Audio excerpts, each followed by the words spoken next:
సంగారెడ్డి జిల్లా జిన్నారం మండలంలో రెవెన్యూ అధికారుల తీరు తీవ్ర వివాదాస్పదంగా మారింది. గడ్డపోతారం పరిధిలోని సర్వే నెంబర్ 27లో అక్రమ నిర్మాణాలు యథేచ్ఛగా జరుగుతున్నా అధికారులు నిమ్మకు నీరెత్తినట్లు వ్యవహరిస్తున్నారని విమర్శలు వెలువెత్తుతున్నాయి. ముఖ్యంగా రెవెన్యూ ఇన్స్పెక్టర్ జయప్రకాష్ నారాయణ అక్రమ నిర్మాణదారుల నుంచి భారీగా వసూలు చేస్తున్న వీడియో ఒకటి ఇప్పుడు సోషల్ మీడియాలో కలకలం రేపుతోంది.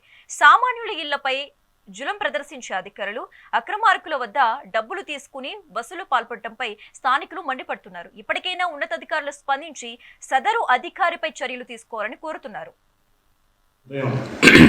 జిన్నారం మండల రెవెన్యూ ఇన్స్పెక్టర్గా పనిచేస్తున్నటువంటి జయప్రకాష్ నారాయణ గారి మీద సోషల్ మీడియాలో అట్లనే మన ఎలక్ట్రానిక్ అండ్ ప్రింట్ మీడియాలో కూడా అడ్వాన్స్ న్యూస్ అనేటువంటిది పబ్లిష్ అవ్వడం జరిగింది. అది ఎట్లా అంటే అతడు ఒక హోటల్ దగ్గర ఒక వ్యక్తి దగ్గర నుంచి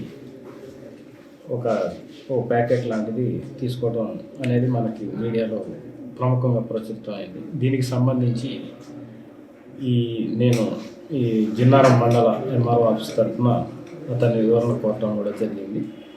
ఈ విషయాన్ని ఎంక్వైరీ చేసి ఆల్రెడీ డిప్యూటీ తహసీల్దార్ గారు దీని మీద పూర్తి విచారణ చేయటం జరిగింది.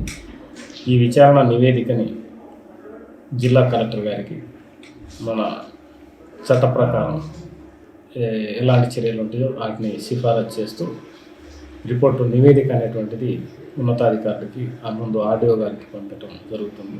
అదే కాకుండా శ్రీయుత జిల్లా కలెక్టర్ గారికి కూడా నివేదించి చట్టపరమైనటువంటి చర్యలు తీసుకుంటారు.